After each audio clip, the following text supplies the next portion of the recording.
Alors, bonjour tout le monde. OK, ils sont gênés, ils sont plus gênés que nous, c'est nous autres qui étaient en avant, tu sais. C'est à vous que je parle, hein? Bonjour tout le monde.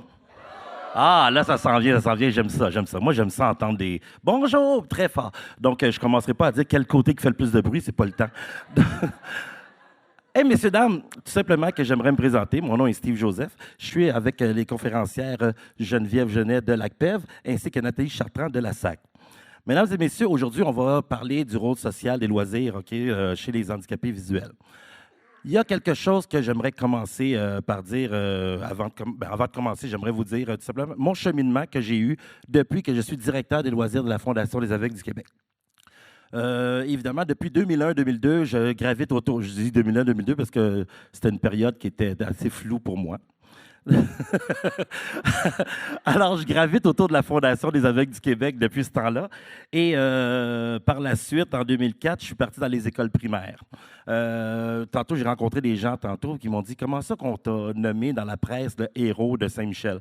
Je dis ben viens à la conférence, tu verras, je vais te le dire. Donc, par la suite, ce qui est arrivé, c'est tout simplement que je suis allé dans les écoles primaires pour la commission scolaire de Montréal en service de garde. Et après ça, je suis devenu intervenant communautaire scolaire. Intervenant communautaire scolaire, c'est un poste qui n'est pas reconnu par la CSDM, mais reconnu par les écoles elles-mêmes. Donc, c'est la direction qui choisit la personne qui veut. Donc, tu n'as pas à passer dans une liste d'ancienneté ou quoi pour pouvoir travailler là. Alors, l'intervenant communautaire scolaire, tout simplement, la direction dit, c'est toi que je veux qu'il soit dans mon école. Puis, c'est vaste comme poste parce que je peux m'occuper de tout plein de choses en tant qu'intervenant communautaire scolaire. Alors, ce qui est arrivé, c'est que je suis devenu, en étant intervenant communautaire scolaire, je suis devenu par la suite intervenant communautaire scolaire et entraîneur sportif parascolaire. Donc, l'entraîneur sportif parascolaire, ce que je faisais, c'est tout simplement que j'étais entraîneur de soccer, entraîneur de hockey, entraîneur de basketball, professeur de danse et aussi entraîneur de flag football. Donc, ça faisait partie de mon défi dans les écoles. Dans l'école, j'ai commencé à l'école Saint-Jean-Vianney dans Rosemont. Et par la suite, je suis allé à l'école Bienville dans Saint-Michel. Donc, ce qui est arrivé, c'est que, puis en plus de ça, j'étais sur le conseil d'établissement et aussi l'OPP pour les parents dans l'école. Donc, tout ce que je faisais, tout simplement, c'est que j'étais la voix, dans le fond, des enfants, des parents et des enseignants, et je faisais un lien dans tout ça, et puis dans le quartier. Par la suite, toutes les fins de semaine ou presque durant l'année, j'étais en tournoi inter-école, inter-quartier ou tout simplement inter-ville. Tout ça m'a amené dans les sports, à trouver, dans le fond, des petits diamants dans les élèves. Parce qu'il y a un jeune que j'ai eu en danse et tout ça. Donc, moi, oui, j'étais professeur de danse, mais imaginez-vous, là, tu sais, je ne peux pas être trop technique avec les élèves de l'école primaire, de un. Donc, ce qui est arrivé, c'est qu'il y a un jeune qui s'est inscrit dans mon école, en danse et tout ça. Il s'appelait Georges. Donc, Georges s'est inscrit, et puis là, ce qui est arrivé, c'est que Georges il a dit, écoute, Monsieur Steve, moi, je me fais intimider au niveau de, vu que je fais de la danse, mais les gars de basket, puis les gars de soccer, puis les gars de hockey, ils m'intimident parce qu'ils disent, ah, un gars, ça fait pas de danse. J'ai dit, Georges, ce que tu dois faire, c'est que tu continues et toi, ce qui te plaît de faire, tu le fais. Et c'est ce qui est arrivé. Georges a continué. Et moi, j'ai vu un potentiel chez Georges. J'ai montré un mouvement, mettons. Donc, je disais 1, 2, 3, 4, let's go, vas-y, mon Georges. Et le mouvement, lui, quand il le refaisait, il le faisait mieux que moi après. Donc, je me suis dit, est-ce que je prends une retraite ou je continue quand même? Mais tout simplement que ce qui est arrivé, c'est que Georges, en tant que tel, il a continué. Donc, moi, ce que j'ai dit, Georges, est-ce que ça tenterait de continuer? Parce qu'il était rendu en 6e année, Georges. Donc là, j'allais le perdre, là, moi, là, lui. Là. Parce que moi, j'étais au primaire. Là, lui, il allait au secondaire. J'ai dit, là, je l'ai tout simplement inscrit avec des demandes de financement à la Fondation Canadian Tire. J'ai inscrit Georges dans une école de danse reconnue à Montréal. Eux autres, ils ont profiné son style. Et par la suite, Georges était sur 5000 auditions. Il a réussi et c'est lui qui a joué un des danseurs dans la dernière saison de Mixmania, Mix 4. Je ne sais pas s'il y en a qui connaissent ça, mais il a joué dans la dernière saison où il y avait 5 danseurs et 5 chanteurs. Puis c'était une télé-réalité, une des télé-réalités les plus écoutées au Québec chez les jeunes. Et puis, Georges a réussi à faire l'audition de ça. Par la suite, le journal s'est approché de Georges. Ils ont dit, comment tu t'es arrivé là? Et lui, il a nommé mon nom. C'est le premier nom. Là, j'en ai des frissons quand je vous dis ça. Il a nommé mon nom. Il a dit, c'est grâce à un homme que j'ai eu dans ma vie. Le journal est venu me voir. Et puis là, ils ont dit, écoute, avec tout ce que tu fais, puis là, ils ont tout dévoilé ce que je faisais auprès des jeunes dans le quartier Saint-Michel. Et par la suite, ça l'a passé dans le journal. Et là, je gravite ma popularité depuis 5 ans autour de ça. Mais présentement, on est dans un colloque pour les personnes ayant une déficience visuelle. Évidemment, moi, je vais vous donner des constatations, des faits de ce qui arrive chez les enfants en général, chez les enfants handicapés visuels et aussi dans le fond, je ne pourrais pas dire des problèmes, mais je pense que c'est plus des défis auxquels on fait face à tous les jours ou à toutes nos saisons. Juste ici, en passant, est-ce que j'ai des gens des organismes? Est-ce qu'il y a des gens qui font partie des organismes de personnes ayant une déficience visuelle? Levez la main. Super, on a une bonne partie, Nathalie. En passant, il y a beaucoup de monde qui a levé la main. Est-ce qu'on a des parents d'enfants ici ayant une déficience visuelle? Levez la main. On en a 3, 4. 2, 3. Est-ce que, tout simplement, les personnes du grand public, est-ce qu'on en a? Oui, oui. Ne soyez pas gênés, hein, c'est juste un bras qu'il faut lever. Hein, allez-y, ne soyez pas gênés. Bon, bien, super, on sait à peu près où est-ce qu'on s'en va. Donc, moi, je vais commencer. Évidemment, j'ai des notes, fait que je vais lâcher mon micro-bâton. Est-ce que ça va toujours bien? Oui? Oui, vous êtes sûr? Super, j'adore ça, j'adore ça. Alors, je vais commencer sans plus tarder. Et puis, je vous dirais tout simplement que c'est des constatations. En passant, les questions, ça va être à la fin de nos trois représentations. Et puis, soyez pas gênés non plus pour les questions. Si jamais vous avez besoin du micro, je vais me déplacer durant les questions pour aller vous mettre le micro devant la bouche et vous allez pouvoir parler. Vous allez savoir c'est quoi être gêné. OK. Nathalie, est-ce que j'ai oublié quelque chose dans la présentation du début? Est-ce que tu aurais aimé que je dise quelque chose? Non, c'est beau. Geneviève? Je suis ton héros? Ah oui, est-ce qu'on a des enseignants, des intervenants? Oui, oui, hey, c'était pertinent. Très pertinent. Merci beaucoup. Ah, j'en ai à peu près 8, 9. Oui. Donc, il y a des élèves? Ah non, moi, je n'ai pas reconnu Michel. Non, je sais, il y en a d'autres aussi. Hey, bienvenue, Jacques Ouellette, bienvenue. Je pense que vous me connaissez. Il y a aussi, merci. Salut, José. Donc, merci beaucoup, tout le monde, d'être là. Et puis, c'est vraiment le fun de savoir que vous êtes ici, parce que là, après ça, il va falloir que je réponde à vous autres, puisque je vous vois dans la vie de tous les jours. OK. Donc, je vais commencer. Je vais commencer ma présentation. Je change de micro en passant. Oui, j'adore ça. Hey, j'aime ma voix. OK.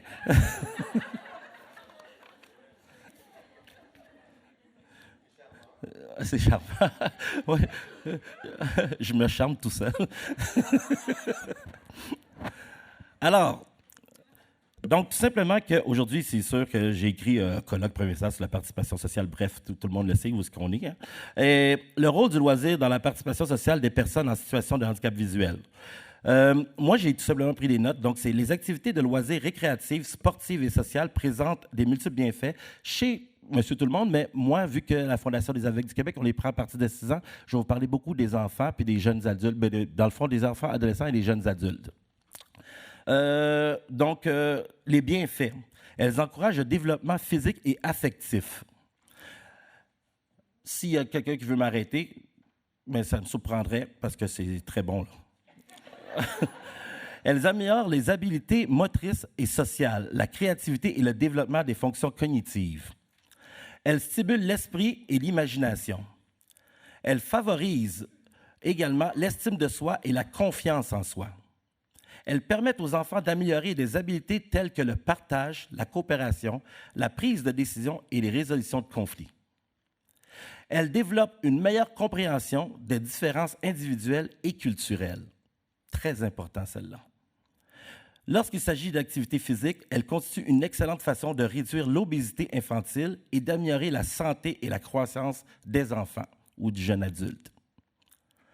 Elles sont généralement associées à de meilleures chances de réussite scolaire et de poursuite des études supérieures. Vous allez voir tantôt, j'ai des témoignages, et puis oui, ça aide énormément. Parce qu'elles réduisent l'ennui chez les jeunes adolescents, elles limitent l'adoption de comportements déviants et elles permettent de réduire la criminalité des jeunes délinquants ou délinquantes. Maintenant, à la Fondation des aveugles du Québec, nous autres, qu'est-ce que j'ai constaté à la Fondation directement?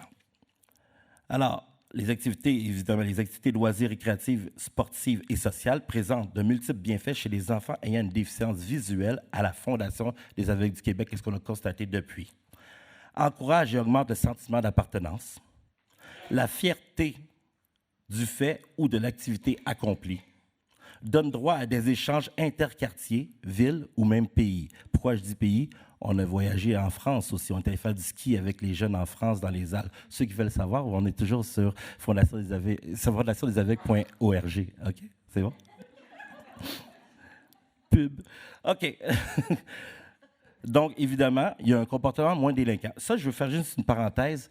Il y a plusieurs années, j'ai un jeune qui venait à la Fondation des aveugles. On n'avait jamais su qu'il prenait du Ritalin. La mère ne nous l'avait jamais dit. Elle supposément qu'elle donnait son Concerta, mais dans le fond, son Concerta le matin.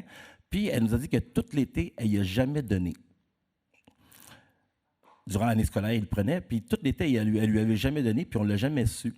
Et c'est après qu'elle a dit, écoute, je ne comprends pas. À l'école, ils ne sont pas capables avec lui, puis à la Fondation, vous réussissez, puis il n'a jamais pris son Concerta. Je ne comprends pas pourquoi. Faites-le pas, là. Faites-le pas. Tout simplement que s'il y a une prescription, donnez la prescription. Mais est-ce que c'était une fierté pour moi ou bien j'aurais aimé mieux le savoir? T'sais? Mais à quelque part, ça l'a évité un comportement délinquant chez l'enfant, aussi un comportement. Donc, on voyait que l'enfant le parent pouvait poser des questions au niveau scolaire de l'enfant, dire pourquoi il fonctionnait durant les journées à la Fondation. C'est sûr que nous autres, on ne fait pas de mathématiques, OK, ou du français à l'école. Donc, à ce moment-là, est-ce que oui ou non, c'était une question d'activité? Est-ce que c'était une question, mettons, on a des moniteurs et non des enseignants. Nous autres, bien, dans nos moniteurs, on a des enseignants, mais par contre, ce que je veux dire, c'est que c'est l'activité qui va primer à la Fondation des aveugles et non, mettons, l'apprentissage, mettons, au niveau plus pédagogique. Donc, tout ça pour vous dire qu'on était fiers de dire « Wow, il prend du Concerta ou du Ritalin toute sa vie, puis là, nous autres, on est là, puis on réussit avec l'enfant, mais on n'a pas su non plus qu'il en prenait. Sinon, j'aurais dit « Mais non, il faut lui donner, c'est une prescription médicale. Là, » Donc, voilà, c'était ma parenthèse. Je ferme la parenthèse et je continue. Il y a un milieu de rencontre qui est très captivant chez nous. Ça augmente la psychomotricité et la motricité du corps, réduit la sédentarité et aussi l'obésité, développe des habiletés sociales énormément. Ça développe énormément d'activités sociales. Ça augmente l'estime de soi dans sa vie de tous les jours. Réduit l'intimidation à l'école ou tout simplement dans sa vie de tous les jours. Une autre parenthèse. Celle-là, c'était drôle. J'ai eu peur un peu, mais c'était drôle. Tout simplement qu'il y a un jeune qui s'en vient, il dit « Hey, Jesus! » Pour ceux qui ne savent pas pourquoi Jesus, parce que c'est mon nom de camp. Alors, il dit « Hey, Jesus! » Il dit l'autre jour, je marchais, puis là, il y a un gars, une gang qui m'intimidait. Puis ça arrive souvent quand je passe, mettons, dans mon quartier, puis c'est un semi-voyant qui va à une école régulière. Et là, je dis, ah ouais, tout ça. Il dit, il y a une gang qui t'achalait. Je dis, puis qu'est-ce que tu as fait? Est-ce que tu disais à tes parents? Non, non, j'ai juste dit, moi aussi, j'ai ma gang. Fait que là, moi, je dis, ça y est, je suis pris avec des gangs de rue, puis tout ça. J'appelle la police, c'est sûr et certain. La fondation des gangs de rue, puis tout. J'ai dit, oh. Je dis, c'est plus ce que c'était.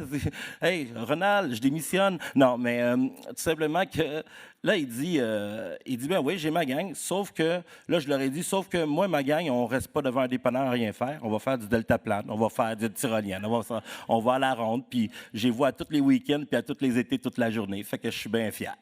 Fait que j'ai dit, t'as bien répondu. Ah, vous pouvez applaudir, c'est bien. J'en vois une ou deux qui sont gênés de partir applaudir. Ben allez-y, gênez-vous pas. Donc, puis ceci, ce que j'ai nommé, ce n'est qu'une parcelle de tous les bienfaits qui se passent à la Fondation des aveugles du Québec. Maintenant, les défis auxquels on fait face. les parents d'enfants. On vous aime, mais laissez-les partir. Laissez-les partir. Hey, décrochez le cordon, là. On peut le. Il est parti, là. OK? Donc, défis auxquels on fait face. Les parents insécurisés par le fait de laisser partir leurs enfants en activité. Moi, j'ai essayé d'écrire une petite solution en dessous à chaque fois, parce que moi, pour moi, il n'existe pas de problème dans la vie, il existe seulement des solutions. Donc, tout simplement que, hey, accompagnez votre enfant dans les premières activités. Venez-vous-en. On vous attend chez nous. Puis profitez de la journée avec nous autres. Donc, si jamais vous êtes... Il y en a une, il y a une maman qui est venue en ski. Elle venait en ski tous les jours. À tous les samedis, elle était en ski, puis ses enfants étaient pris en charge par nos moniteurs, puis elle était en ski elle était en ski là-bas, elle restait là, dans la cafétéria, ou même, elle ne faisait pas de ski, mais elle laissait ses enfants partir. Donc, venez voir ce qu'on fait. Même, j'ai une partie de mes moniteurs qui sont là derrière vous, qui sont aussi bénévoles aujourd'hui. Merci beaucoup aux moniteurs, merci aux bénévoles d'être là. Vous êtes magnifiques, on peut les applaudir très fort.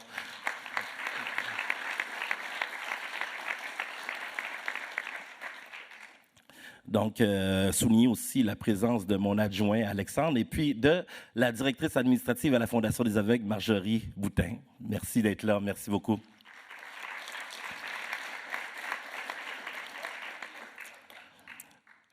Qu'est-ce qu'il y a de drôle? Je veux rire aussi.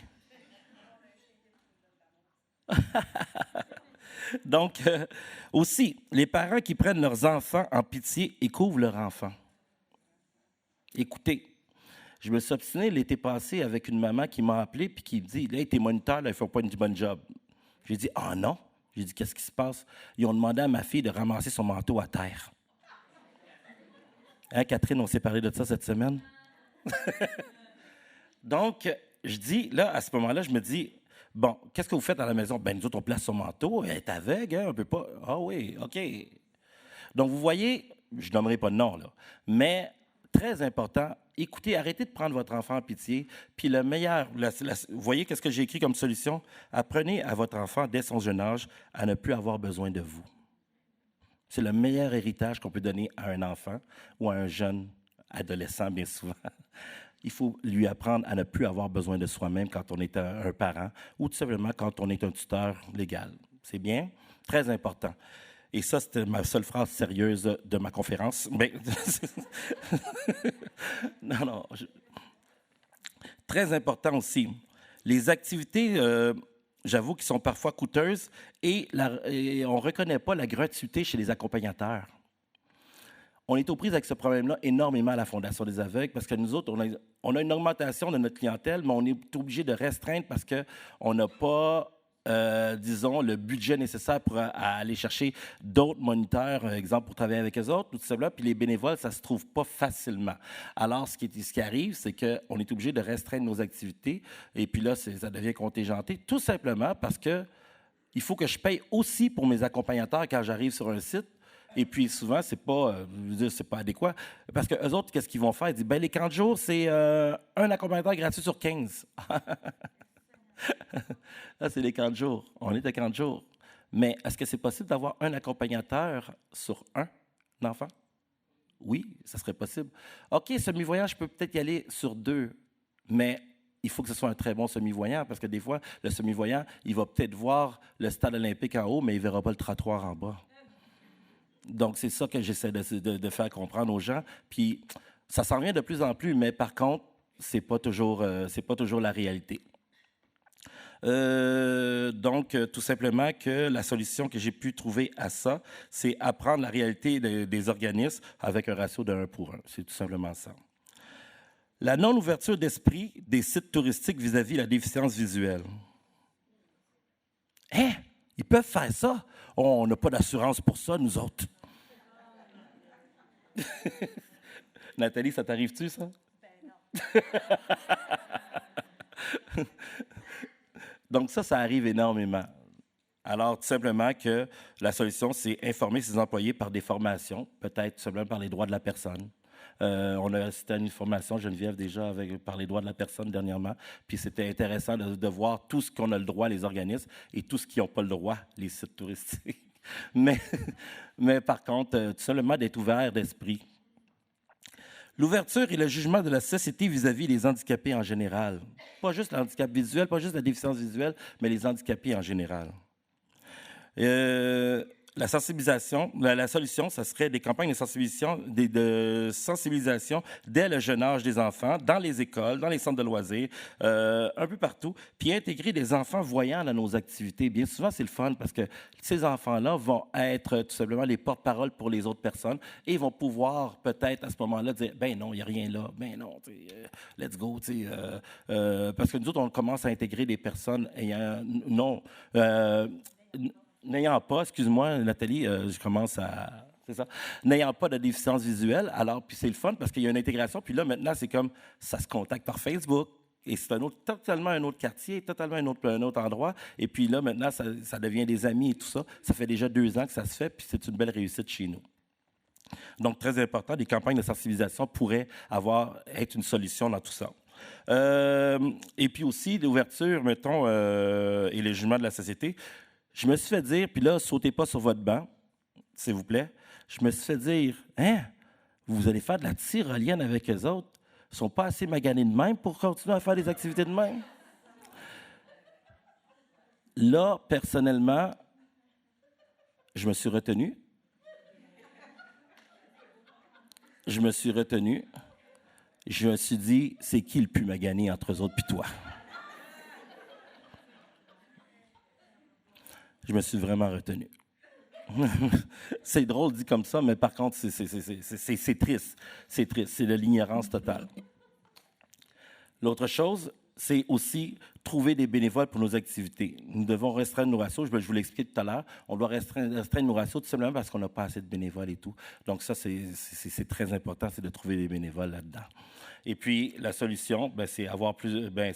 si toutes les activités étaient gratuites pour les accompagnateurs, ben, on aurait moins à en trouver et tout ça, puis on pourrait plus adhérer, mettons, aux sites touristiques ou tout simplement de loisirs qu'on peut faire, disons, pour faire la différence, afin d'avoir assez de bénévoles, assez de moniteurs pour qu'on ait plus de jeunes dans nos activités. L'autre chose, la dernière chose ici, un des défis, c'est la vignette d'accompagnement. Là, on avait la VATL, vignette d'accompagnement touriste loisirs. Là, maintenant, on a la CAL qui remplace la VATL. Donc, là, au moins, ça vient à partir de l'âge de 5 ans. Ça, c'est le fun, parce que là, les parents peuvent la demander, mais les parents ne la demandent pas tout le temps. Alors, nous autres, je me demande juste pourquoi est-ce que les organismes, Nathalie, peut-être que tu vas être d'accord avec moi, Geneviève, pourquoi les organismes, on ne peut pas tout simplement avoir des cartes, puis avec ces cartes-là, tout simplement de dire, écoutez, voici, on est la Fondation des aveugles, parce que maintenant, c'est l'individu qui doit avoir sa carte. Bien, pourquoi l'organisme ne peut pas juste avoir ses cartes, mettons, on vous donne, mettons, vous avez un ratio de combien, mettons, par été? Exemple, bon, bien, parfait. Vous avez 20 cartes avec vous, puis ils ont le droit à 20 accompagnateurs gratuits. Donc, ça serait vraiment... Je me demande, j'ai posé des questions, parce que, monsieur, c'est comme ça. OK, mais pourquoi c'est comme ça? Bien, c'est parce que comme ça a été établi. Merci beaucoup, madame. Donc, là, maintenant, je suis rendu à mon moment. J'ai des 3 témoignages que je vais vous lire. Et puis après ça, je vais passer la parole. Hey, je parle beaucoup, hein? Ou trop, hein? Je m'excuse, Nathalie. Écoutez, c'est très important pour moi de terminer par les 3 témoignages ici, OK? Parce que, en tout cas, je vais vous lire les 3 témoignages parce que Nathalie trouve que je parle trop. Nathalie, je t'ai dit que je pouvais faire 1 heure. Lorsque j'étais plus jeune, j'ai participé au voyage à Toronto organisé par la Fondation des aveugles du Québec. Une semaine qui m'a grandement marqué. Je peux vous dire que cela restera un beau grand souvenir d'enfance. Le sentiment d'appartenance et de bien-être que l'on se crée à se retrouver avec d'autres jeunes vivant la même réalité que soi.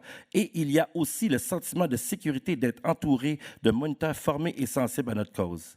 Les activités de loisirs de la Fondation des aveugles du Québec nous poussent à se dépasser sur le plan social et à interagir avec autrui. En fait, la Fondation nous aide à percevoir que tout est possible et que ce que nous avons devant nous ne sont que des obstacles et non des murs insurmontables. Vanessa Robert, commis comptable à la Fondation des aveugles du Québec. Wow! On peut l'applaudir. Elle n'est pas ici aujourd'hui, mais on peut l'applaudir. Grandir à la Fondation des aveugles du Québec, pour moi, a été une expérience marquante dans la compréhension de qui je suis aujourd'hui. J'y ai côtoyé des amis avec qui j'ai pu échanger avec ouverture et simplicité sur ma condition. J'ai pu mieux comprendre ma réalité à travers l'observation des autres. Plus précisément, j'ai appris à comprendre mes limitations tout en me dépassant. Un sentiment fort qui, encore aujourd'hui, a un impact positif sur ma confiance en moi. Au-delà du développement, la Fondation des aveugles a été pour moi un endroit où je me sentais bien accepté dans un monde où tout le monde cherchait à m'encadrer. Frédéric Roy, entrepreneur culturel, président exécutif chez le Hall. On peut l'applaudir.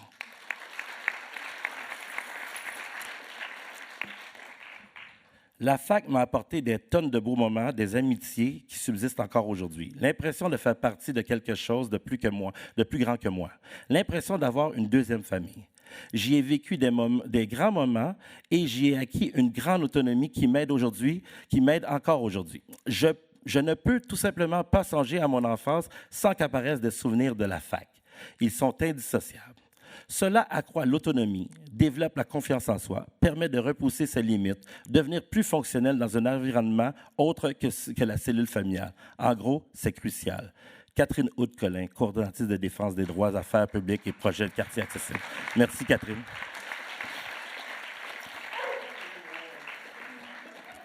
Inquiète-toi pas, j'ai presque fini. Donc, je veux juste terminer avec, je ne voulais pas rentrer dans les statistiques, mais juste des statistiques que j'ai prises sur le site de RSEQ et plusieurs endroits sur le net. Et je comprends. Le manque d'activité physique, récréative et sociale coûte excessivement cher à l'État. On estime à 2,1 milliards de dollars par année le coût de santé relié à l'inactivité en général au Québec. L'inactivité peut entraîner certaines maladies et problèmes de santé tels que la maladie coronarienne, le diabète de type 2, les accidents cérébrovasculaires, la dépression, l'anxiété, la solitude et plusieurs autres. Ainsi, une réduction de 10 de l'inactivité physique, ça c'est une réduction de l'inactivité de 10 récréative sociale, représenterait des économies de 175 millions de dollars par année au Québec.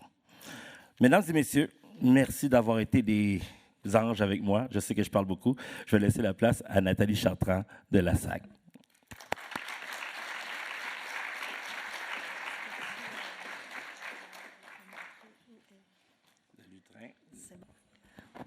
C'est bon. Bonjour tout le monde. En principe, il est supposé de vous avoir tenu éveillé. Bonjour tout le monde. Bonjour. Bon, j'ai perdu le micro. OK. Il est ici. Écoutez, à l'Association sportive des aveugles du Québec, ça fait 40 ans que ça existe. Pour ceux qui ne me connaissent pas, moi, je suis directrice là, depuis 2006, je pense. En tout cas, je travaille depuis 2001 pour l'association. Mais j'ai un autre travail aussi. Je suis massothérapeute sportive. Je travaille avec les athlètes, mais aussi avec monsieur, madame, tout le monde. Et je suis une masso reconnue par l'Institut national du sport du Québec. Fait que le mouvement, le corps, pour moi, c'est très important. Personnellement, j'ai toujours fait de l'activité physique, même quand j'étais petite. Vous allez me dire que je voyais, fait que c'était plus facile. Et c'est pour ça que je travaille fort pour que les petits poux, à partir de 6 ans, à l'association, puissent bouger et apprendre à bouger. Surtout ceux qui ne voient pas ou qui voient très, très peu. Parce qu'on apprend à 80% en imitant.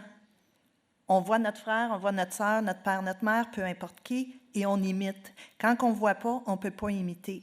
Quand on ne voit pas, on ne sait même pas quand on est assis dans notre banc d'auto en arrière, puis qu'on passe vis-à-vis le parc Laurier, qu'il y a des petits gars et des petites filles qui courent après un ballon blanc et noir en donnant des coups de pied dessus. Ils ne savent pas qu'on ne peut pas voir, on ne le sait pas que ça s'appelle du soccer, puis que c'est le fun faire du soccer, même quand on ne voit pas. Fait que l'intérêt, premièrement, Steve il vous a donné plein de statistiques à la fin.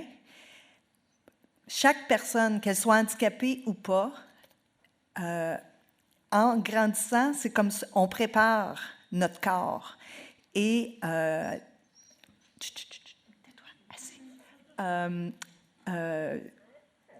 Kino Québec, si je ne me trompe pas, au début des années 2000, a sorti une étude qui disait que malheureusement, les jeunes bougeaient de moins en moins et que la plupart des filles et des gars à 20 ans avaient une masse osseuse de madame de 70 ans parce qu'ils bougeaient tellement pas, ils n'ont pas fabriqué leur os, ils n'ont pas renforcé leurs tendons. Fait que c'est important quand on est jeune de commencer à bouger, d'apprendre à sauter, à marcher, à courir un petit peu. C'est ça qui forme notre masse osseuse. Puis ça nous empêche d'avoir de l'ostéoporose à 40 ans, puis à 50 ans, puis de se casser des hanches quand on tombe pour tout puis pour rien. Et plus on bouge, plus on a d'équilibre. Plus on a d'équilibre, plus notre masse osseuse est forte, plus nos muscles sont forts, moins qu'on a de chances de tomber et de se casser des hanches, peu importe l'âge qu'on a. Fait que du sport, pour moi, c'est là pour ça. C'est pour apprendre à bouger, mais de bien bouger. Parce que les jeunes, des fois, on les voit courir, ça n'utilise pas leurs jambes. Qu'est-ce que je dis là? Ça utilise... Ils sont bons, hein? C'est fort, c'est fort. Ils n'utilisent pas leurs bras, que je voulais dire, plus haut. Puis, ils courent mal. En courant mal, c'est forçant, c'est plate. J'aime pas ça, faire du sport, parce que c'est forçant puis ça fait mal. Parce qu'ils courent pas bien, parce qu'au lieu de s'aider avec leurs bras à se pousser, fait que là, ça va plus vite puis ça va mieux.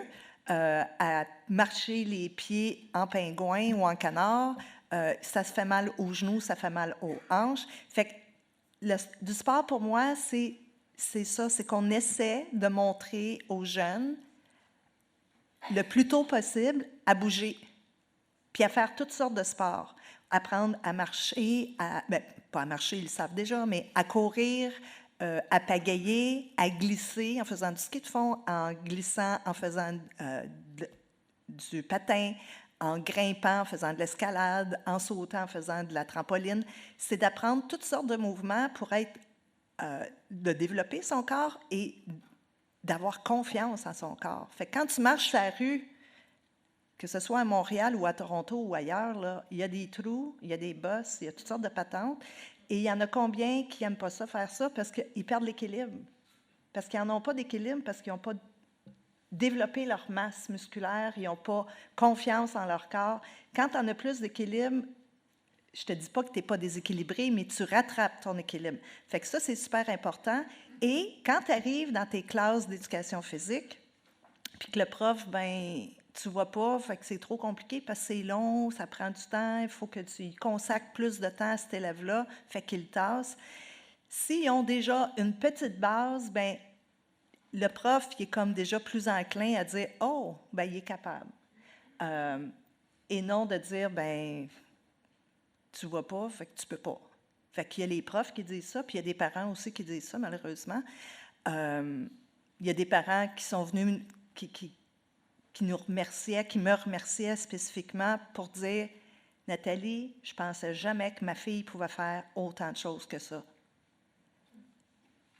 Puis, il vit avec sa fille qui ne voit pas, là. Fait que, mais il n'osait pas, ce parent-là. Puis maintenant, sa fille a fait du judo, a fait plein d'affaires, puis il y en a plein de parents comme ça. « Non, moi, mon jeune, il a peur de l'eau, il ne veut pas. » La première année du sport pour moi, on arrive au YMCA, puis ses petits amis, ils sont tous pitchés dans l'eau. Puis le petit gars, il a suivi, puis sa mère a dit « Ben là, je ne suis pas menteuse, il n'aime pas ça, l'eau, d'habitude. » Mais tu sais, les faits d'entraînement, les faits de gang, tous ses amis étaient pareils comme lui, puis ils ont été dans l'eau, fait que j'imagine qu'il n'a pas voulu passer pour une poule mouillée, fait qu'il s'est pitché lui aussi, sans jeu de mots, mais... C'est vrai que l'effet d'entraînement, ça peut être positif, ça peut être négatif aussi. Là, il se pitchait dans l'eau, il ne se pitchait pas dans la drogue, là. Fait que c'est bon. Et le but du sport pour moi, c'est pas de les garder. Je veux pas garder les jeunes jusqu'à 14 puis 18 ans avec nous. Moi, je veux qu'ils apprennent la base de la natation, la base du judo, la base du ski de fond. Puis après, il peut s'en aller dans son club de loisirs à côté de chez lui, au lieu de traverser la ville ou traverser le pont pour venir avec nous. Et à ce moment-là, il peut se faire des amis dans sa communauté. Parce que le but, on ne se le cachera pas, là, des personnes aveugles, il n'y en a pas beaucoup. On est dans une mer de voyants. Fait que, oui, c'est le fun d'être entre nous autres, puis parler, puis se donner des trucs, puis se dire, t'as-tu vu, ça existe. Ah, moi, j'ai essayé ça a fonctionné. Mais après ça, quand tu t'en vas parmi les voyants, s'ils parlent d'un as au tennis, ben tu peux savoir c'est quoi un as. Tu n'as pas l'air d'un quelqu'un qui ne sait pas c'est quoi un as. Fait que, mais tout ça pour dire que du sport, pour moi, c'est... Puis les jeunes, je pense qu'ils aiment ça parce que c'est autant des sports intérieurs, extérieurs, d'équipe, individuelle, quoique quand on est aveugle complètement ou avec une très basse vision, individuelle finit toujours par être en équipe parce que tu as besoin d'un guide, d'un accompagnateur, d'un pilote, de quelqu'un qui te dit à gauche, à droite, là, ça aide. Mais tout ça pour dire que c'est pour les développer, c'est pour les rendre les plus autonomes et apprendre à dire, ben ça, j'aime ça. J'aime ça, moi, des sports extérieurs. Puis il y en a d'autres qui vont dire, j'ai assez ça l'hiver, c'est froid, puis j'aime pas ça. Fait que lui, il décide de faire des sports à l'intérieur. Mais ils savent. S'ils avaient été à l'école, ben ils n'en font pas du judo, puis ils n'en font pas du ski de fond en général. Ils ne peuvent même pas savoir s'ils aiment ça premièrement, puis ils ne sont même pas capables de dire s'ils aiment que ce soit à l'intérieur ou à l'extérieur. Puis, de développer tout ça, ça peut leur donner aussi le goût de se dépasser, puis peut-être de faire un sport paralympique. Moi, ça l'était mon rêve quand je voyais. Bien, c'était pas d'aller aux Paralympiques, là, c'était d'aller aux Olympiques. Mais j'ai finalement été aux Paralympiques. Moi-même, j'y croyais pas, parce que moi-même, quand j'ai perdu la vue, je pensais que ma vie était finie. Fait que, ce qui n'est pas le cas du tout. N'arrive pas, c'est vrai, quand tu connais pas ça.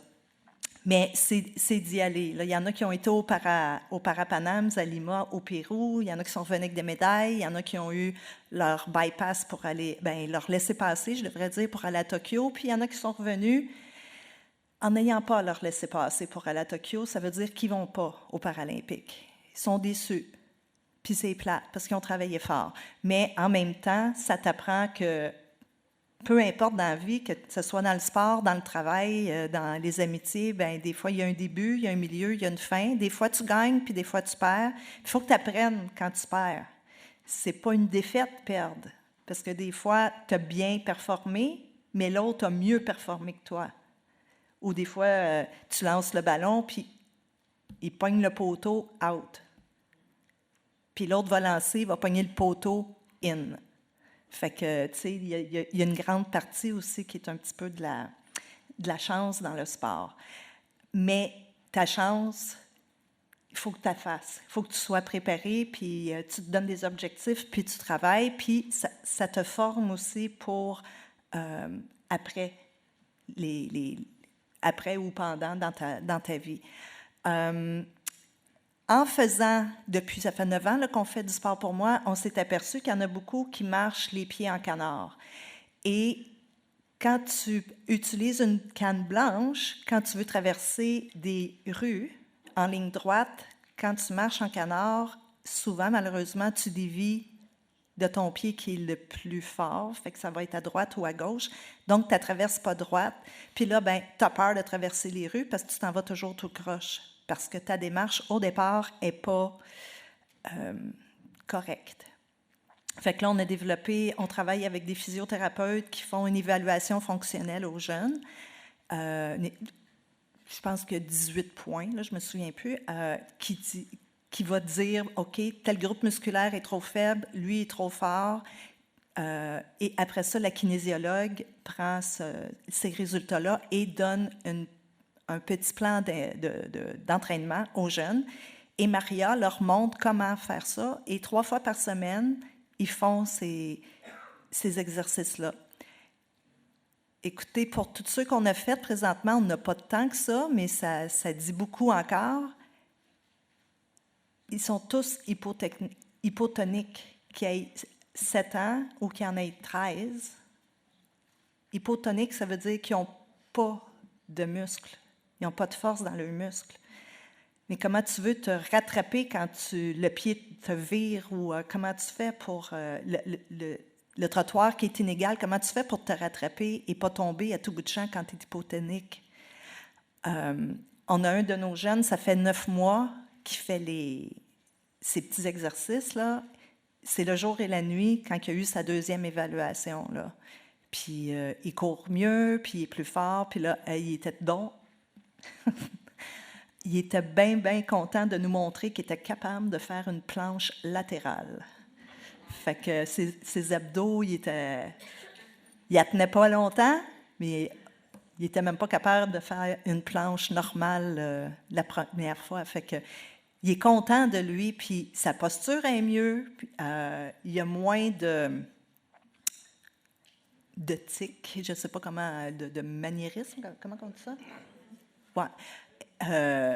Parce qu'il bouge, son énergie qu'il y avait en dedans, il la sort en faisant du sport. Fait que, quelle heure qui est, là?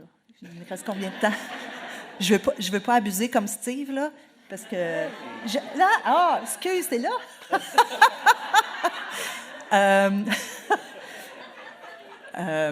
C'est ça. Mais tout ça pour dire que le sport, c'est plus que gagner des médailles, c'est gagner de l'autonomie, c'est gagner de la santé, c'est de faire ta santé en faisant tes os, en faisant tes muscles. La natation, là, c'est super bon pour le cardio, mais tous ceux qui font de la natation en pensant qu'ils vont travailler leur ossature, c'est pas bon. Ça prend un impact. Il faut que vous marchiez, il faut que vous couriez, il faut que vous sautiez à la corde. Ça prend un impact pour que vos os se fabriquent et continuent de se fabriquer tout le long de votre vie. Fait que continuez à faire de la natation, puis faites 8 jumping jacks à chaque bout de piscine, là. Non, mais pour travailler les os, ça prend ça. Fait que dans le fond, c'est ça, c'est qu'il faut, plus on commence jeune, on bâtit notre corps, puis aussi on bâtit notre estime de soi et on est capable de suivre nos amis à la récréation sur l'heure du dîner ou aller dans notre quartier à côté, puis de faire des activités physiques qui peuvent être récréatives.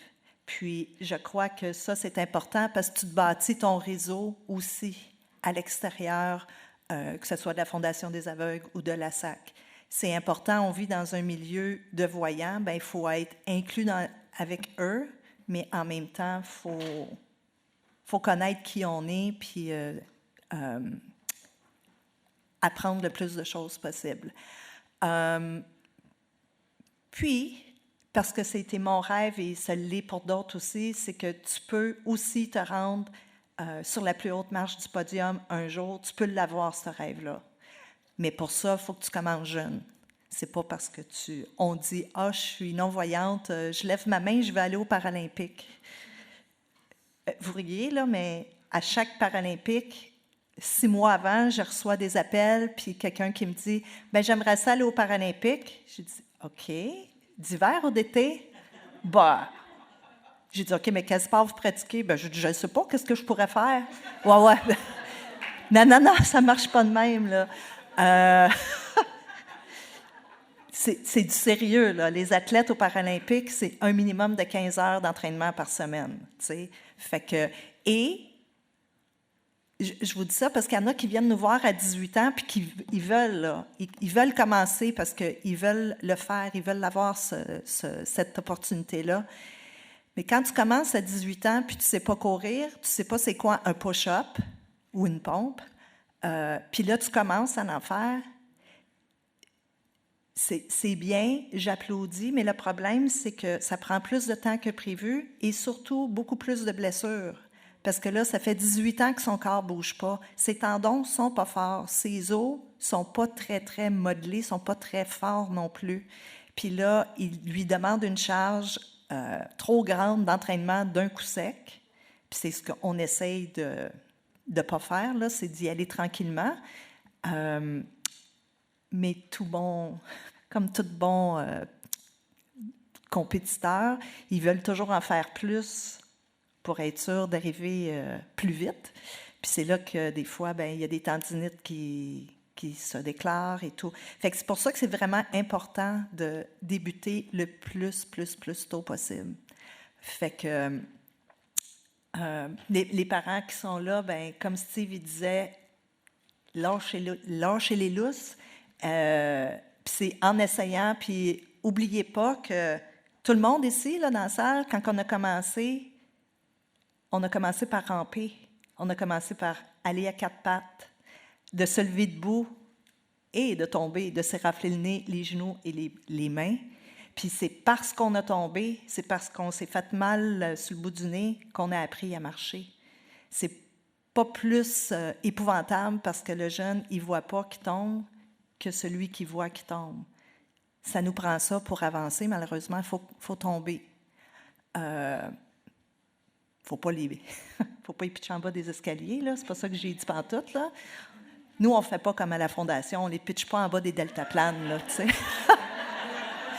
Non, je ris, là, mais quand Jesus... quand Steve... OK, oui, il est très humble, Steve. Quand il m'a dit qu'ils ont été faire du deltaplane, j'étais là, oh my God, tu sais. C'est sûr que c'était en tandem, là, mais c'est super hot. Puis les jeunes, ils ont vraiment trippé. Et c'est au tour de Geneviève. C'est ça que tu viens de dire? Bonjour tout le monde. Donc, moi, c'est Geneviève Genet. Je suis intervenante accueil et soutien à l'ACPEV, qui est l'Association québécoise des parents d'enfants handicapés visuels. Donc, je suis à ma 10e année comme intervenante à l'ACPEV. Je suis intervenante sociale de formation. J'ai une technique en travail social et 10 ans à intervenir auprès des parents, à collaborer avec nos organismes partenaires dans le milieu de la déficience visuelle, des tables de concertation, entre autres la COFAN, qui est ici, Véronique Vézina, qui a été impliquée aussi. On a beaucoup de belles collaborations dans le milieu. Et je coordonne aussi les activités de l'ACPEV, donc qui sont destinées à nos familles. Donc, on a des journées de formation, des ateliers, conférences pour les parents. Puis pendant ce temps-là, on a des activités des jeunes et qui sont... nos jeunes sont accompagnés par la Fondation des aveugles du Québec. Donc, les moniteurs bénévoles qui sont ici à l'arrière. Et on a une halte garderie pour les enfants 0-5 ans avec des éducatrices spécialisées avec un ratio de une éducatrice pour 2 enfants et assez souvent du 1 pour 1 même selon les besoins de l'enfant parce qu'on veut vraiment qu'ils puissent faire des activités stimulantes à la halte garderie. Et dans nos activités, on inclut les enfants qui ont une déficience visuelle, les enfants multihandicapés également, donc d'autres déficiences associées, même polyhandicap lourd, si on peut dire. Et à ce moment-là, c'est du 1 pour 1. Et la fratrie, les frères et sœurs sont inclus dans nos activités, autant à la halte garderie que les sorties. Et les parents, les intervenants, les proches, les enseignants, toute personne intéressée à nos activités peuvent s'inscrire et participer. C'est ce qui a enrichi aussi les échanges et les partages qui ont lieu dans ces journées-là, qui sont des journées d'échange. Moi, aujourd'hui, pour compléter, en lien avec le rôle du loisir dans la participation sociale, ce que j'aimerais vous apporter, vous présenter, c'est que c'est tout ce qu'on traite à l'ACPEV, c'est que ce soit dans les interventions, moi avec les parents, on regarde la situation, c'est quoi les questionnements, c'est quoi les problématiques, c'est quoi les défis. Des fois, ils nous appellent parce qu'ils ont un problème, justement, que ce soit inscrire leur enfant dans une activité de loisir, un camp, ou d'autres obstacles qu'ils peuvent vivre. Donc, on les accompagne là-dedans, on les réfère aussi, des fois, à d'autres organismes partenaires qui peuvent mieux répondre que nous. Moi, j'agis un peu à titre de recherchiste, si on veut, pour le parent. C'est vraiment de faire des démarches pour lui, puis de lui donner les ressources. Puis des fois, pour les parents, c'est difficile. On veut que le parent soit autonome puis se responsabilise. C'est ce que les enseignants, les intervenants en centre de réadaptation veulent aussi. Puis nous, on travaille en complémentarité avec ça, mais souvent, ils sont tellement débordés, épuisés. Ils ont essayé souvent avant de nous appeler. Donc, moi, je suis là aussi pour appeler puis appuyer le parent dans sa démarche. Donc, s'il faut que je fasse moi-même un bout de chemin avant de remettre ça entre les mains du parent, je vais le faire. Et souvent, ça ouvre des portes pour les parents, puis les parents après ça voient tout ce que ça peut amener comme positif. Puis souvent, ça permet à l'enfant aussi, que ce soit, on disait tantôt pour une activité de loisir, une inscription dans un camp, de vivre une expérience positive. Et après ça, bien, ça ouvre la porte pour d'autres aussi. Puis, si des fois des intervenants, des enseignants dans la salle ou d'autres personnes, des personnes adultes, des fois vous avez des expériences positives ou même des problématiques que vous aimeriez nous partager ou consulter l'ACPEV, vous pouvez nous appeler aussi. On est là pour les parents, mais on aime beaucoup collaborer avec le milieu ou les autres personnes également. Puis, ça a été abordé, les habiletés sociales. C'est quelque chose, moi, que je dis aux parents. On en parle beaucoup dans les thématiques de nos journées aussi. C'est important de les développer tôt. On le sait, pour un enfant qui n'a pas de déficience ou qui a une déficience, faut développer tôt les habiletés sociales. Pas surprotéger l'enfant, ça a été dit. C'est souvent le parent, la première personne qui va surprotéger l'enfant. Je vais le dire aujourd'hui aussi, parce qu'il y a beaucoup d'enseignants puis d'intervenants dans la salle. C'est peut-être pas vous qui faites ça, mais il y en a qui surprotègent les enfants aussi, qui font à leur place. On disait tantôt un parent qui ramasse le manteau. Il y a des techniciens en éducation spécialisée, des fois dans les écoles, qui vont faire à la place des élèves, lire, écrire à leur place. C'est important de permettre, que ce soit dans l'éducation ou dans le loisir, de vraiment permettre à l'enfant d'apprendre puis de faire par lui-même au même titre que d'autres enfants. On sait aussi, on n'a peut-être pas beaucoup abordé, mais on a beaucoup d'enfants dans notre clientèle qui ont d'autres déficiences associées. Je l'ai dit tantôt, nous, on les intègre dans nos activités. Nos activités sont vraiment... On va dans des activités régulières, mais on a un accompagnement, puis c'est dans un contexte quand même adapté où est-ce qu'ils sont vraiment bien encadrés. Mais dans la vie de tous les jours, dans une activité régulière, ils ne seront pas nécessairement accompagnés de la même façon. Des fois, ça va être le parent ou un accompagnateur que le parent ou l'endroit qui donne l'activité va trouver ou fournir, ou que ce soit à l'école, dans une activité de loisir à l'école.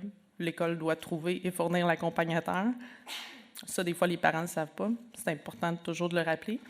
Là où je voulais en venir, c'est que les enfants qui ont d'autres déficiences associées, ce n'est pas parce qu'ils ont d'autres déficiences, même à la base, il y en a qui ont juste une déficience visuelle.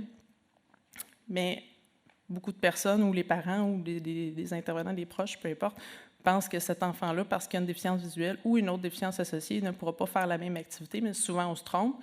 Nathalie l'a mentionné tantôt, il y a un parent qui pensait que sa fille n'était pas capable de faire telle ou telle activité, puis a été surpris de la voir en action avec la SAC. Souvent, les enfants qui ont plusieurs limitations ont aussi beaucoup de potentiel, il y a aussi beaucoup de possibilités. Puis c'est des fois, en tant que parent ou intervenant qui offre l'activité ou peu importe, qui l'organise, si on n'a pas les réponses à ces questions-là, bien, c'est de contacter des organismes comme nous, comme moi à l'ACPEV ou Nathalie aussi, puis on peut trouver des alternatives, des pistes de solutions, ou même des ressources. Des fois, ça prend un accompagnateur, ça prend du financement, peu importe, on est là pour vous aider à répondre aux besoins. Donc, c'est ça, en gros. J'aimerais aussi souligner le fait de répondre aux besoins de l'enfant. Ça, c'est important, on le sait tous.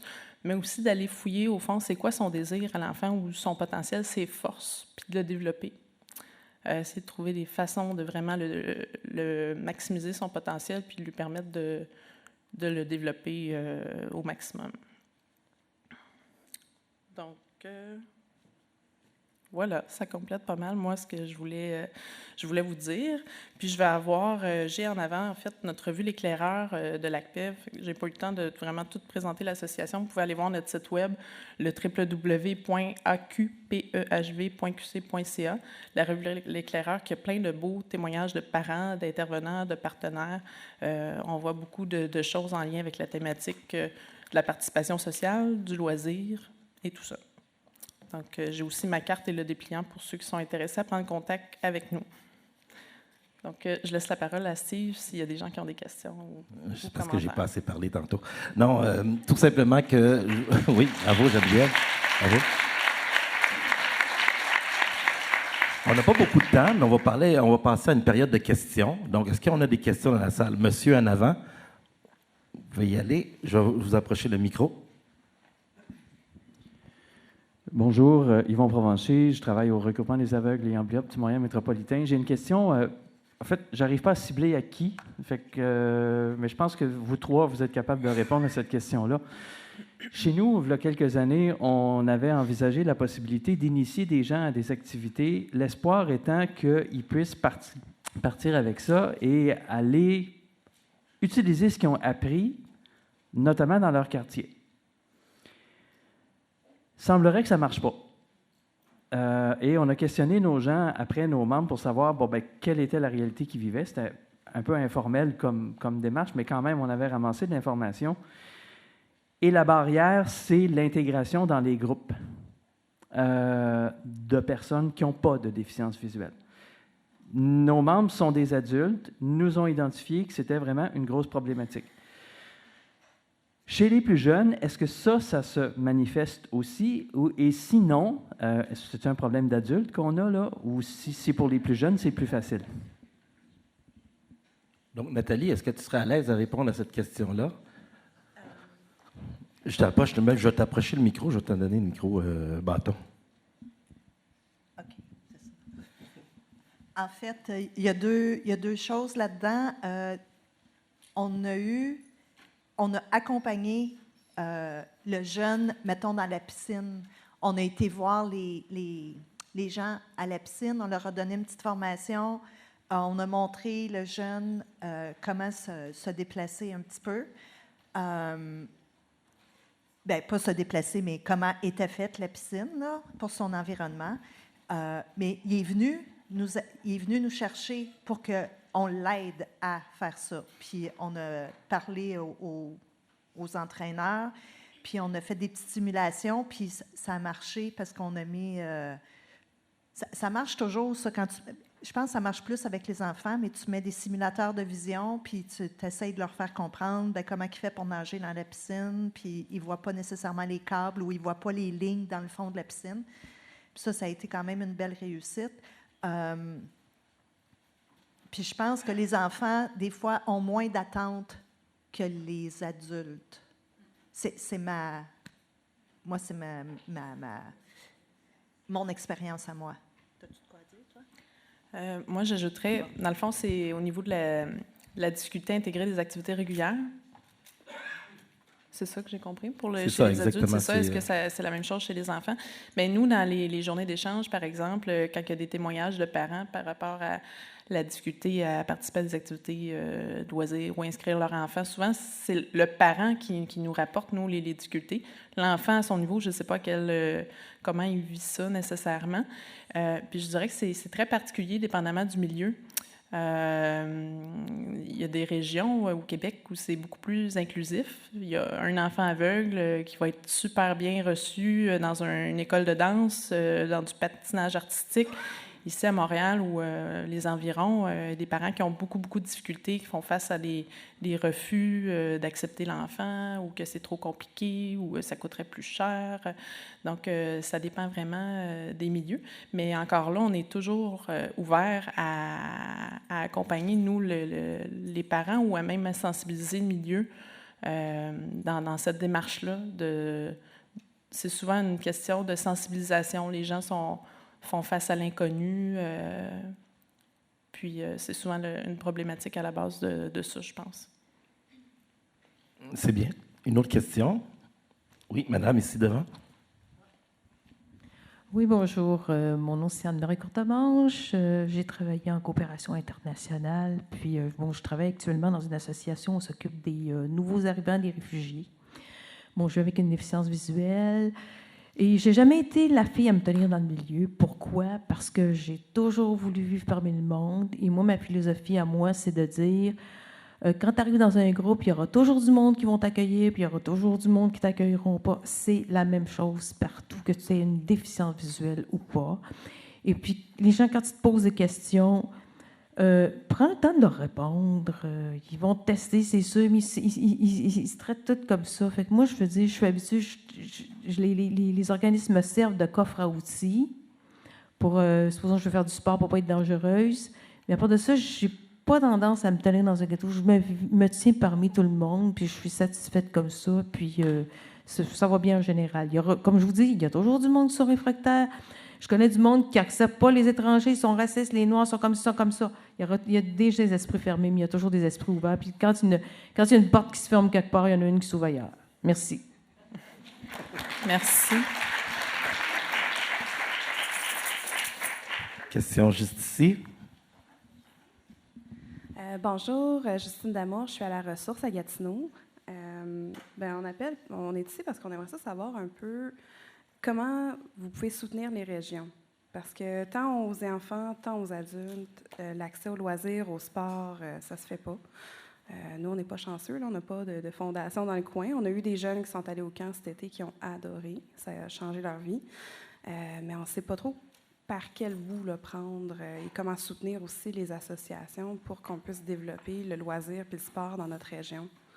Donc, c'est un peu vous demander comment on crée des ponts. Puis, bien, vous avez quand même développé beaucoup les sports. Moi, j'ai remarqué dans les dernières années. Ben, comment vous êtes pris pour commencer tout ça aussi? Grosse question, je sais. Oui, je peux répondre au niveau de la Fondation des aveugles. Tout simplement, nous autres, qu'est-ce qu'on fait? C'est qu'on essaie d'aller chercher nos activités dans la plupart des régions du Québec. Donc, évidemment, là, vous me parlez de Gatineau, on fait des activités dans le coin de Québec, on va faire des activités dans le coin du Mont-Tremblant, on va faire des activités dans le coin je dirais, dans l'Estrie. On va faire aussi notre ski, on essaie de trouver des monts qui vont faire partie un peu de tous les monts à partir de... Parce que c'est sûr qu'on pourrait rester ici à côté de chez nous, à Saint-Bruno, ou tout simplement, tu sais, mais on essaie de participer dans toutes les activités possibles et impossibles un peu partout dans le Québec. Et évidemment, il faut y aller avec le budget aussi. Donc oui, on veut développer, on aimerait ça développer, on aurait aimé ça. On en parlait l'année passée, peut-être partir une autre fondation des aveugles, mais à Québec, dans la région de Québec. Mais il y a les budgets qui viennent avec ça, puis c'est là la difficulté à nous autres. Là, vous me parlez de Gatineau. Donc, c'est sûr et certain que, en sachant ça, là, je pourrais vous dire que, bon, qu'est-ce qui se rapproche le plus de Gatineau? Je sais qu'on a un mont. Alex, tu peux me dire, mettons, pas loin d'Ottawa... Donc, il y a des monts qu'on pourrait peut-être voir si on fait... Ben, tu sais, si on a 2 heures de temps de voyage à faire le matin, et parce que nous autres, c'est sûr que notre point central, c'est Montréal. Donc, à ce moment-là, peut-être des week-ends aussi qu'on pourrait aller faire là-bas à Gatineau. Un camp qui pourrait être là-bas, tu sais.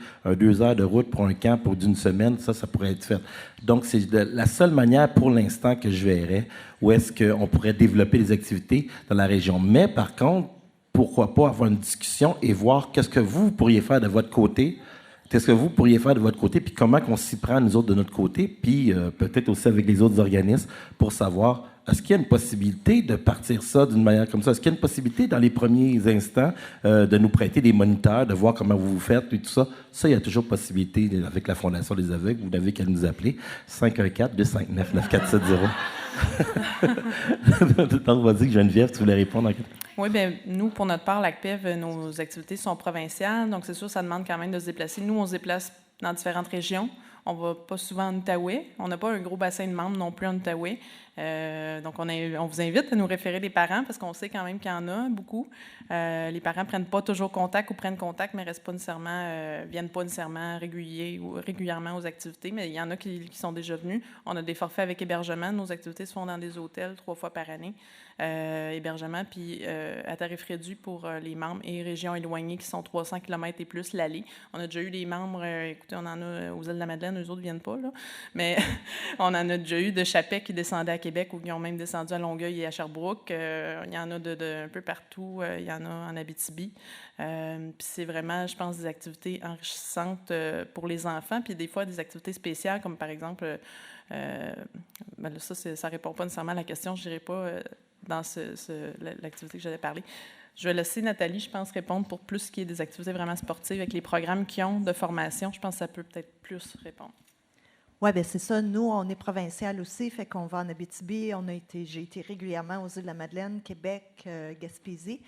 Gatineau, on y a été, mais nous, on va vous aider, on va vous montrer comment faire, on va vous montrer, on va vous emmener l'équipement spécial et tout, mais je ne vais pas organiser vos...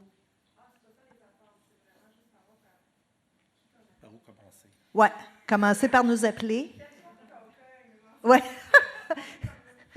On va faire comme Steve, 514-252-3178. Ça, c'est chez nous. Fait que 3 organismes à appeler présentement, là. Oui, mais puis c'est ça le but, c'est ça qu'on veut, c'est que toutes les régions puissent en faire des loisirs. Puis ce qui est le fun après, c'est qu'on peut faire des choses puis se mélanger là, entre régions. Là. Puis ça, c'est formateur. Parce que ce qui se passe en Gaspésie et aux Îles-de-la-Madeleine, là, ça n'a rien à voir avec ce qui se passe à Montréal ou à Longueuil. Pour les jeunes, là, c'est vraiment le fun. Même pour les plus vieux. Quand tu as commencé en disant ce qui se passe en Gaspésie, je peux te dire qu'est-ce qui se passe en Gaspésie reste en Gaspésie. Est-ce que j'ai d'autres questions? Oui, monsieur, ici.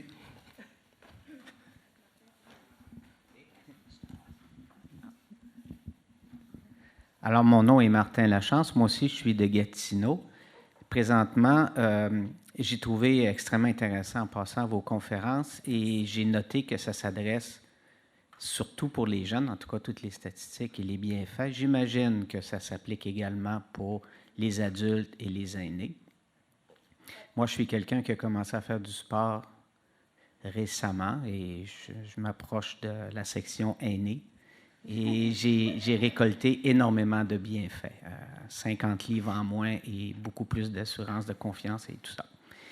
Je suis à l'Association des personnes handicapées visuelles de l'Outaouais et je suis à monter un projet pour amener un volet sportif dans tout le secteur de l'Outaouais. Et vous avez partiellement répondu à la question à mes consoeurs ici. On a des numéros de téléphone ou des organismes à contacter. Puisque vous êtes des organismes provinciaux, j'imagine que vous offrez un certain soutien à nous. Qu'est-ce qu'on veut faire? C'est préparer quelque chose et monter un projet. Et à ce moment-là, quel genre de soutien vous pouvez nous offrir dans la préparation d'un tel projet? Merci.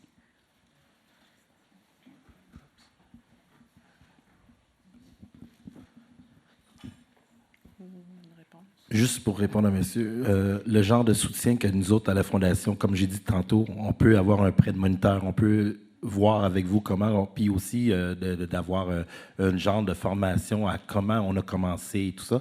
Puis ça peut aussi s'appliquer aux aînés. Tu sais, quand on veut aider un organisme, on dit qu'on ne reste pas juste à la Fondation des aveugles du Québec. Donc, on a travaillé beaucoup avec Nathalie, on a travaillé beaucoup avec Geneviève. Donc, nous autres, on essaie justement d'agrandir nos horizons pour pouvoir aider le plus d'organismes possible, mais dans ce qu'on peut faire aussi. On ne peut pas, exemple, dire un organisme qui vient nous voir et il dit hey, « Ouais, j'aurais besoin de faire du déménagement de mon organisme. » Non, ce n'est pas à ce niveau-là, c'est au niveau des loisirs. Donc, on a une question aussi en avant. Oui. Voilà. Bonjour, mon nom est Amanda Cape. C'est plus un commentaire qu'une question, mais c'est par rapport à mes expériences. Je suis aveugle aussi. Je suis une jeune de 27 ans et je suis anglophone. Et je trouve qu'il y a un manque ou un lacun des services, des activités loisirs pour des anglophones, pour intégrer des anglophones avec des francophones. Merci. Je suis content que tu dises ça parce que quand je suis arrivé en poste il y a 2 ans comme directeur des loisirs, la première chose que j'ai faite, c'est que je suis allé voir MAB. Je suis allé les voir, je me suis assis à la table, on est resté 1 heure ou 2, Alex, avec eux autres. 2 heures avec eux autres, puis leur dire que oui, nous autres, c'est sûr et certain que nos moniteurs peuvent parler anglais. Évidemment, nous autres, on est notre calendrier est en anglais et en français quand vous allez sur notre site. Et puis aussi, qu'est-ce qu'on fait, nous autres, c'est que c'est sûr et certain que c'est francophone, la Fondation des aveugles du Québec, mais si une personne anglophone vient à la Fondation des aveugles, bien, si elle repart chez elle 6 mois après, bien, c'est sûr qu'elle parle français et anglais. Donc, c'est un plus. On a un apprentissage de ce côté-là. Mais oui, on peut recevoir des anglophones chez nous. Puis, le service n'est pas uniquement en français. Nos moniteurs, ils peuvent parler aussi anglais, mais ils ne sont pas comme moi. Moi, j'ai un peu plus de misère avec mon anglais. Geneviève? Moi, j'ai de la misère avec mon anglais. Oui, évidemment. Mais par contre, si jamais vous avez des questions, on peut vous répondre en anglais quand vous appelez à la Fondation des aveugles du Québec. C'est bien. Nathalie? And we do receive English people in a sack. So, non. Puis, même sur l'équipe de goalball, on a Raki là, qui, lui, nous parle en anglais, puis on y parle en français. Il comprend l'anglais, on comprend le français. Voyons. Il comprend le français, puis on comprend l'anglais, puis ça se fait, puis je ne sais pas, par contre, si vous, les anglophones, vous recevez toujours les communications que nous, on envoie. Oui, mais là, nous, quand on l'envoie au MAB, ou si eux, vous ne l'envoient pas...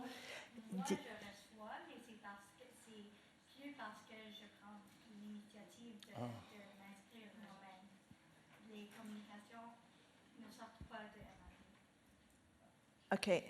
Bien, il faut qu'on travaille là-dessus. Appelle-nous. Pour le vrai, là, moi, je garde ton nom, en tout cas.